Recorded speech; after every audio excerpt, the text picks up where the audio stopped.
I'm Joanne Law, Director of Studies for Mediation Institute and co-founder of Interact Support. I'm on a mission to prevent violence by training and supporting dispute resolution practitioners. Mediation Musings is a series of conversations with mediators and for mediators. So if you're interested in dispute resolution, follow the channel. We're intending to update new recordings each week. Enjoy.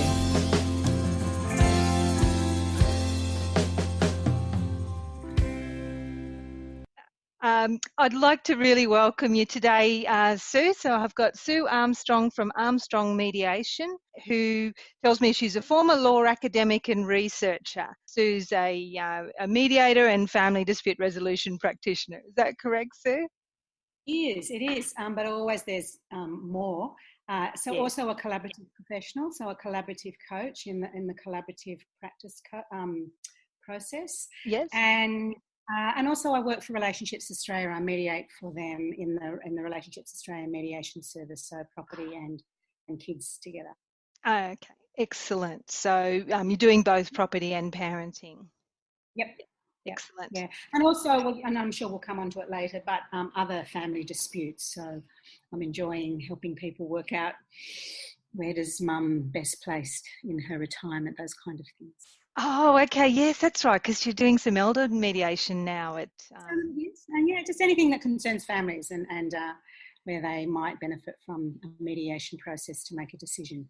Oh, that's great. Well, we might explore that a little bit more, because I know that a lot of people are really interested in that that sort of family style mediation, and maybe haven't actually ventured there or don't feel comfortable to. So, yeah, that'd be interesting to get your reflections on that and the difference between the sort of thing that we do as in family dispute resolution with, couples that are separating. Sure. So it's I think you're doing some individual coaching as well. What's that about? So sometimes sometimes people aren't ready for mediation. Sometimes the other party won't participate. Mm-hmm. So people often will benefit from what I call separation coaching, which might be, it's not there is perhaps an element of that. It's really an opportunity for guided self-reflection to get clarity about what your goals are, how you might achieve those. Sometimes what is it that the other party, how do I put myself in the other party's shoes? What if that might assist me to work out what it is I'm needing to do? So it's really a process of guided self-reflection and goes for as long as people might need it. But it's a future-oriented process, kind of built on the conflict coaching model, but also I incorporate, and I might talk about this later too, kind of principles of what I call compassionate communication. Okay. No, that sounds very interesting. So, look, just for a bit of background for people, so they sort of understand where you've come from. So, how did you get into this industry, and what would you like to share around that? Yeah, well, look, actually, I was originally a mediation skeptic, so I did my my PhD on the role of women's legal services in family law reform, and particularly around their contribution to the 1995 amendments to the Family Law Act, which were really quite significant. Yep. And mediation at that time was probably fairly new and young, and being a feminist and listening to the voices of many feminists who are working in community legal centres supporting women in that context, mostly separated women. There was a sense of, and a lot of the literature said, mediation, domestic violence don't go together.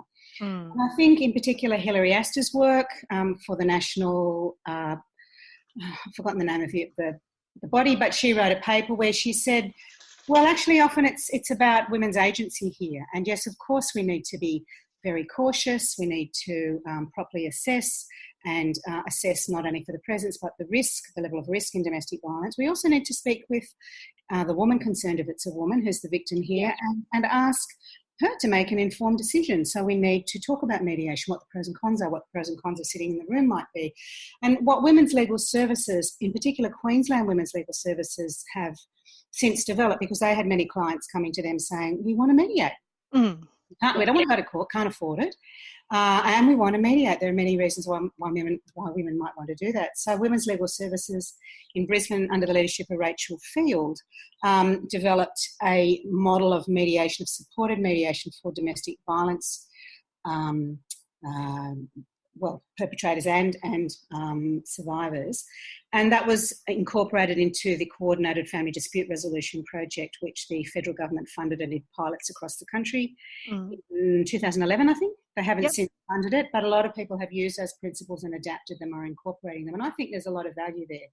So whilst I was a mediation skeptic originally, both the development of the industry and our, particularly since the introduction of FDR and the whole sector's understanding of domestic violence and how common it is among separated couples who cannot work out their own resolution, which most people actually do, and to see the great benefit of, to see the benefit, to understand the sector's sophistication now and how we deal with that. But also I think, and I did a lot of research around culturally responsive family dispute resolution, so I was working and teaching and presenting in this area. But also I experienced mediation myself and I went, that feels good. Yeah. Oh, I'm really valuing being heard here. Yeah. And I'm really valuing the support of somebody providing a structured process to settle me and to allow me to have a voice, but also to hear what it is going on for the other person. So it's a combination of all of those things. And now I'm a bit of a, not a skeptic, but I'm very passionate about it. I think it's got great value in so many ways. Yeah, but I think the point you made early on about the importance of self-determination is the really critical one. We need people to be able to make an informed decision, particularly vulnerable people. Absolutely. Yeah. And I think that's the beauty of a process like developed under the Coordinated Family Dispute Resolution model, because firstly it taught people what mediation was, taught them to express and supported them in developing communication capacity to express their views, had the support of a co-worker. He had men's worker, she had her own DV support worker, and you had several other professionals in the room, and it was a case managed model. So it was a very safe, it didn't work for everybody obviously, but so we can adapt our processes to suit the needs of people and we can affirm them. And a number of people said in the research evaluation, I learned, I was really pleased because I developed a parenting plan and I felt heard, and whilst I was a little bit fearful, it was a really good positive experience. And so I think, of course, we can support people to make decisions, but sometimes it takes the right process and support people to do that. Yeah, absolutely. So, flexibility is one of my very high values, and adapting processes to suit the individual clients is really important. I agree in that. The other thing that I thought was really interesting that we need to all remember, it's not about the competence of the client in an individual situation that they kind of need mediation. You're a highly articulate, confident woman, and the use of mediation in your situation. It's the same for all of us.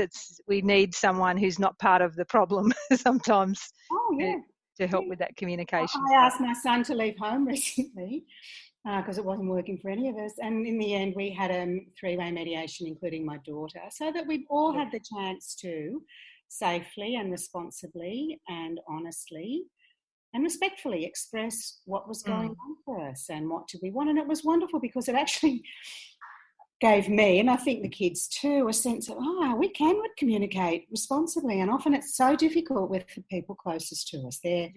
That's where our triggers are, that's where we don't regulate ourselves, that's where we're reactive. And so, we all can benefit from mediation sometimes. Absolutely, and the elder mediation's another point in case, because you've got all of that sibling stuff that comes out. Talk about that if you like, if that's something that. Yeah, I'd be really interested to find out a little bit more about your experiences there. Yes, and so my experience is just as you said, and in fact, obviously, I said most people who separate, about 80%, I think the research tells us, with a little bit of help, they sort it out themselves. And about 20% of people need some kind of professional support. And there's complexity among those 20%, all sorts of things, DV, drug and alcohol, all sorts of perhaps personality disorders, or just a great deal of emotion. But that's a relationship. Relationships very often aren't 50 years old. When you work with siblings, not only do you have a complex family dynamic that is possibly 50 plus years old, you've got at times the number of siblings in the room, and so it's multiply complex. And and so I really love that, because very often we continue those patterns that we learned unless we're really mindful and reflective that we learned as children, and we carry those on into our adult relationships, especially with our siblings. And I think sibling relationships, for example, are very complex. And you get that in business, you get that making decisions about where should mum go now that she's not so well, and a whole lot of other areas. And so I love doing it, but it's I think actually up a notch in complexity. Yes. And sometimes then it also means extra length, but if it's managed well, not necessarily. So I really love that work. Yeah, no, I'd agree. I don't think it's something that necessarily novices should take on straight away. No, not or perhaps as a co-mediation model with someone who's got a bit more experience. Yeah, I'd agree with that. Might be a good way. Or even people transitioning into there. So actually, speaking of novice or new mediators, it's something I always like to ask people that have got more experience. What do you have any advice for people that are entering the industry? Yeah. I think it can be really hard to get in for a start, to become a practicing FDRP. I know that a number of people have contacted me who've done the training who are finding it quite challenging to get the hours that they need. So that's often thinking that through and having real clarity about how you might do that.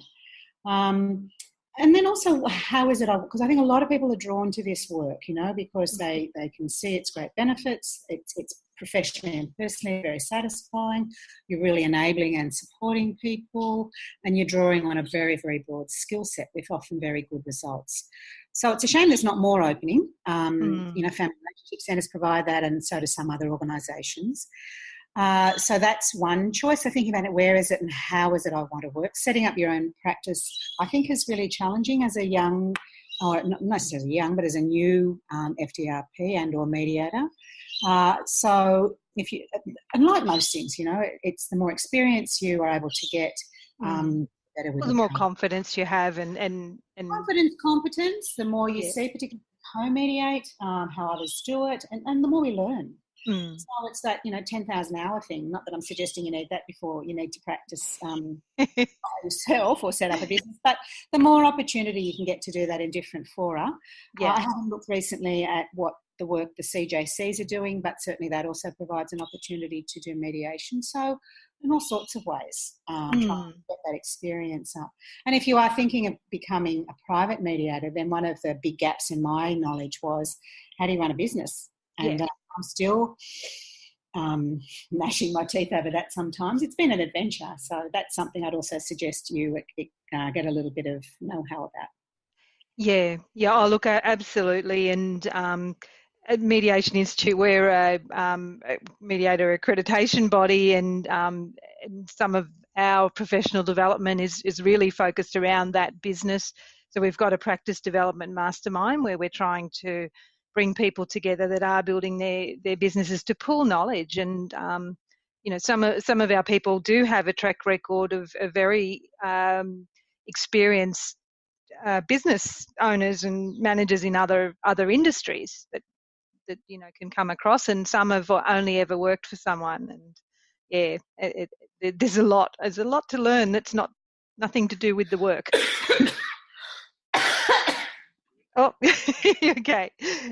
So, no, thank you for that. And it's I agree. It's very true. It can be quite challenging, and we've we found that it was very difficult to get placements in the industry, and have set up our own not-for-profit so that we can make sure our students do get their Just in 50 terms hours. of how any other advice is, I guess it's just extending that. Get as much practice as you can and reflect on it. Really take a really reflective approach. If you can observe others, there's so much learning in working with others, and so just trying to pull on that and really develop and refine and reflect on how it is you're going and where you could improve, because that's clearly something you can all do. And you often, when you're working alone, don't have those opportunities. So the more you can do that, I think the better professional you'll become. Yeah, absolutely. I think experienced mediators don't realise the amazing benefits that you actually get from mentoring someone. Yep. It's not a one-way street at all. I'm sure you've done some co-mediation and mentoring in your career. I learn something every time. Yeah.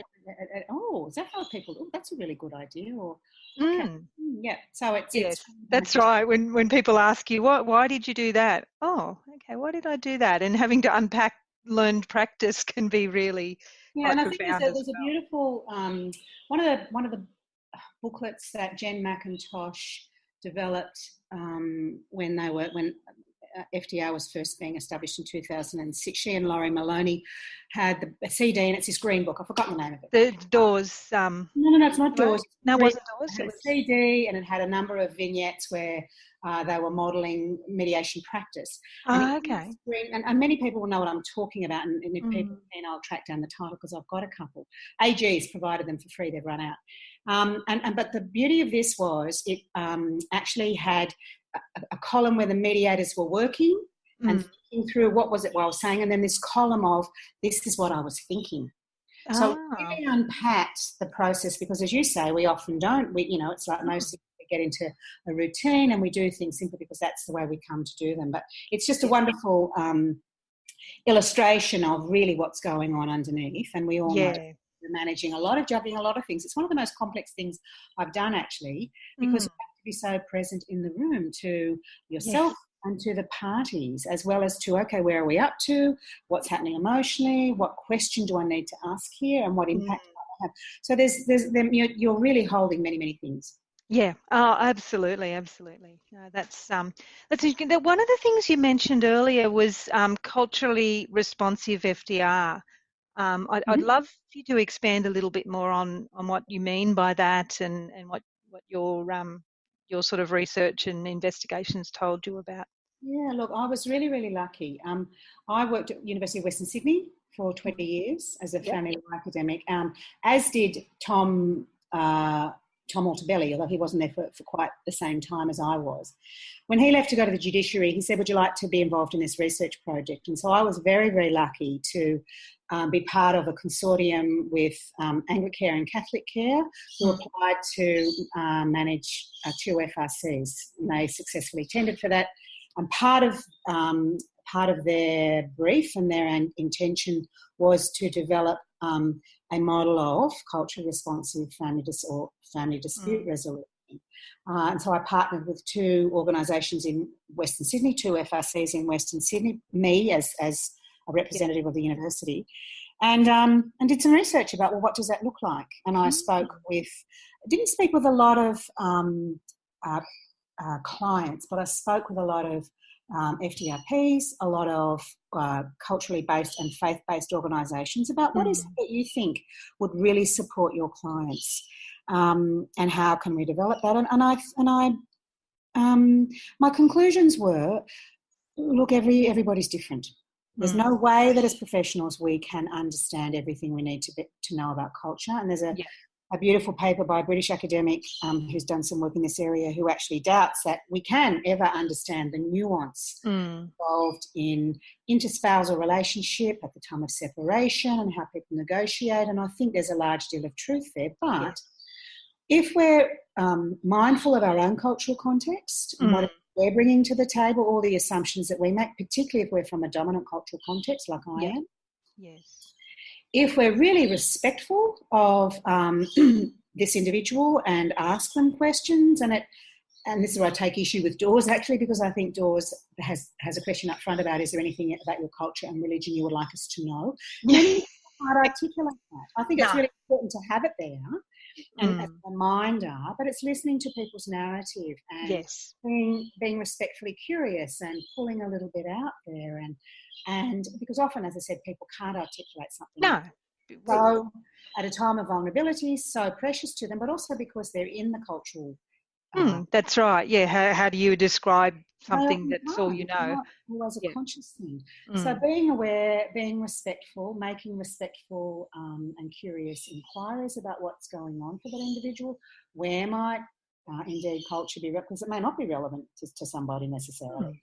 How is it relevant to you? How is your faith relevant? Is there anything that we could do to adapt that? Is there anything as a professional I might do to ensure there's capacity to freely negotiate in the room, that people have enough support? So I think it's a multifaceted approach. I don't think there's one way of doing it. So when I said culturally responsive model, it's actually, the model is to be respectful to everybody you meet and don't make assumptions. But inquire, be curious and inquire. Certainly have it up front as something you are wanting to inquire and to think about, and then consider how might that be adapted to this person. And that can be difficult because it might be a resource-based thing. Certainly now working with, and I didn't do any work specifically with Indigenous communities, my work was largely in relation to what we call culturally and linguistically diverse communities, so people whose first language is not English, who were born generally in his first language I guess is the fair common denominator.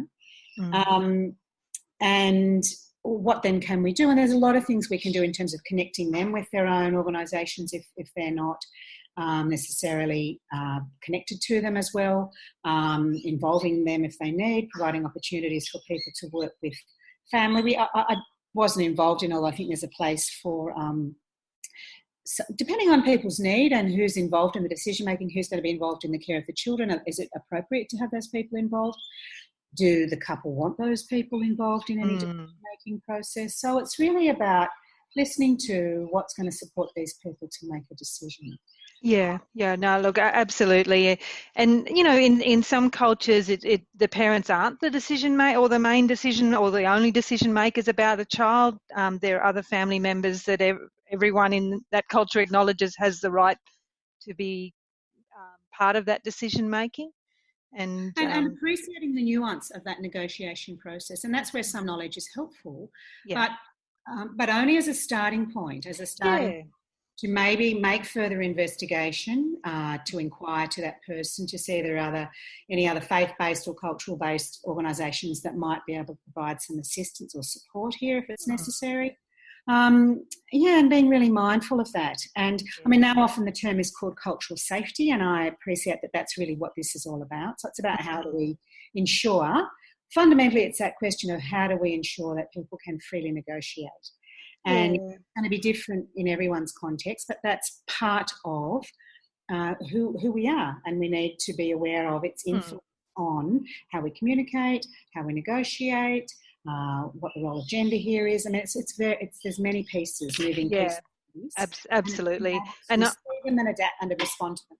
Yeah, and I guess cultural safety is kind of like a minimum standard. We don't want to be culturally unsafe, but culturally responsive is a higher standard where we're, in a way that's appropriate for that couple, those people. Yeah, I think it's knowing all of, you're quite right, knowing all of that. This is cultural awareness begins with, but then that's cultural responsiveness. What is my role and responsibility as a professional here to ensure that this person is able to fully participate in this process and get the outcome that's best for them? And how much of the nuance and the dynamic of their own context, obviously is more than culture, but of their own context, do I need to take on board here, and how can I adapt in different ways to support both parties in this?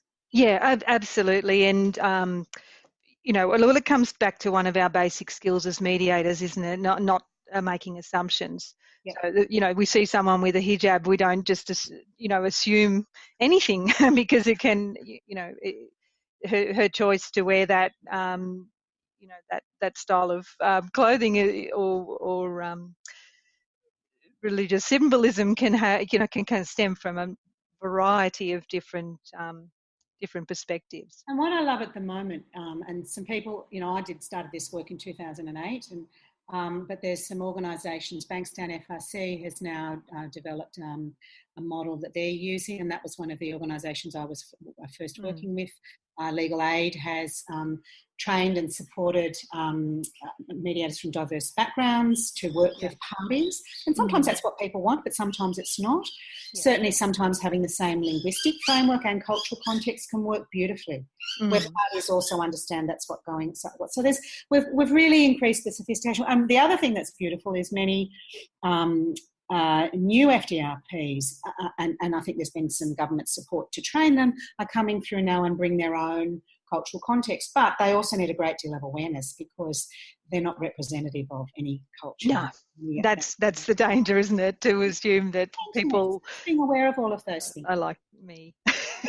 Yes. So yes, I think rule number 1 and probably number 10 is don't make assumptions and be self-aware. Yeah, self-awareness is and that comes back to that reflective practice, which is a theme that's coming through in all of these conversations that I'm having. The other thing I think, Joanne, you talked about self-determinism. In the end, we're all the experts in our own lives, and the parties are the ones to be making the choices here about what it is they want, who they may wish to consult or not, and what's going to best support them. And so it's really working closely with them and having sufficient resources organisationally or personally to be able to adapt your process to really maximise that self-determination. Yeah. Actually, one of the key words I heard from you before was respect. And that's actually a really difficult word because for some people it means something actually really quite authoritarian and respect for elders, and for others it means something much more mutual. How would you define respect? Well, I was thinking actually as you're talking, because it's one of the key elements, is actually asking the parties, what does respect look like to you? Yeah. And then if I was asked that, it's really about allowing recognising that other person's, that they matter, and behaving in a way that allows their voice to be present. And so as a mediator, I have to, and this is where compassionate communication or what's often called nonviolent communication or NVC is really helpful, because it's a beautiful process which has its own mediation model, but really slows down the process, helps people to get in touch with what's going on, what the feeling is. And someone might be really angry or irritated or frustrated, and acknowledging that. Oh, okay, so I'm hearing that you're really frustrated, Joanne. You're sounding a bit frustrated. Is that right? And I'm wondering, are you wanting some clarity or understanding about what's going on for you? And yes, and then I shift to the other party and say, and so I'm wondering, Tom, could you reflect back that Joanne's really needing some understanding here? It doesn't mean you have to agree with them. Just acknowledge that that's what they're... So really, I suppose respect and empathy are very closely linked.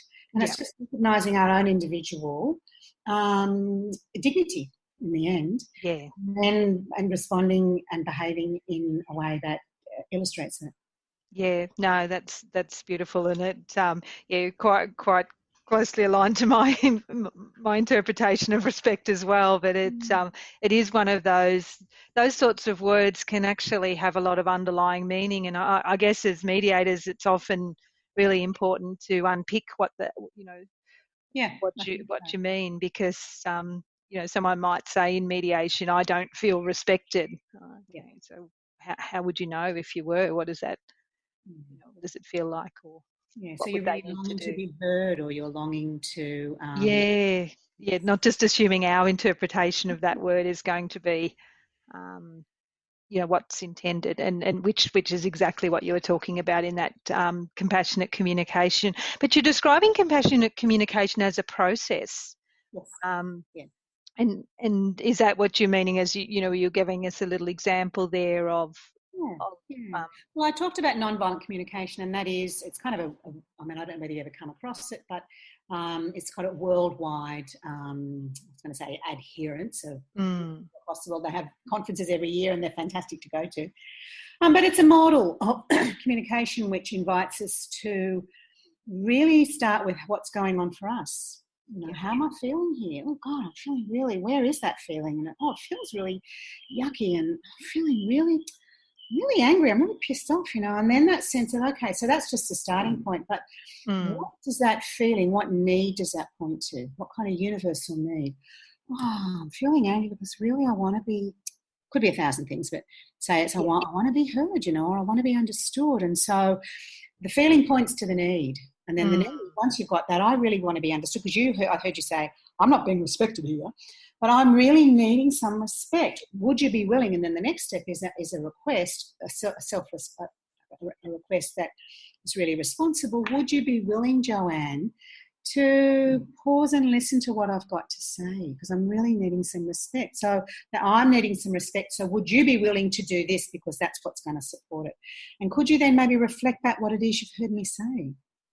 So it is a process, and it's a process built on empathy and fundamentally compassion, but also self-awareness and responsibility for clean communication and specific requests. And it's huge. It changed my life. My kids often tell me I should get my money back because I don't always practice it as much as I preach at home.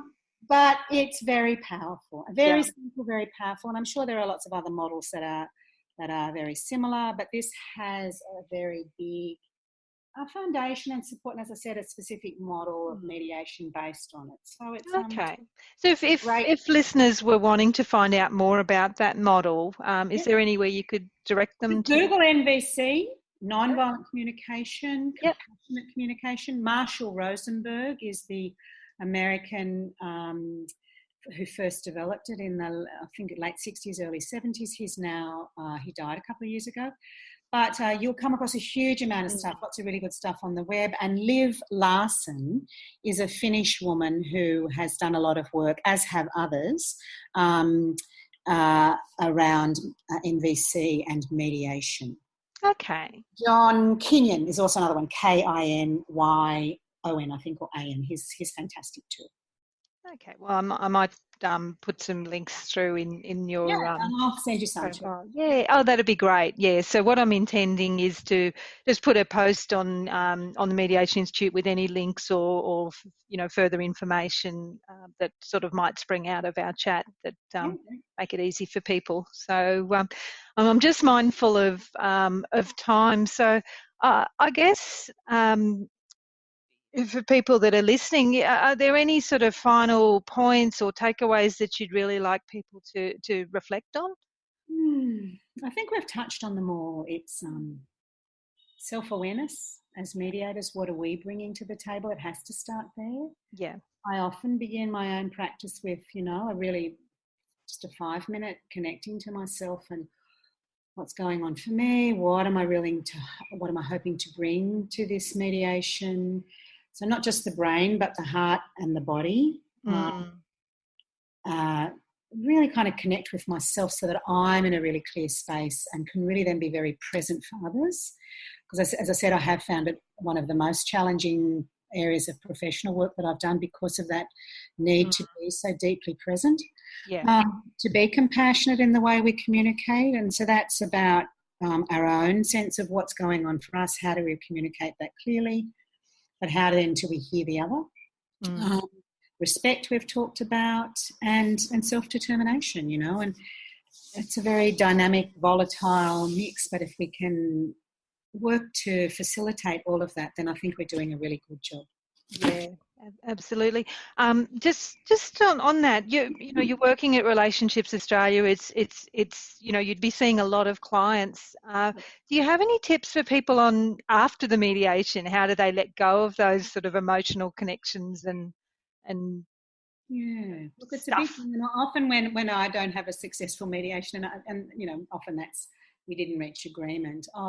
It's probably when I spend more time reflecting on what could I have done better? Was this really appropriate?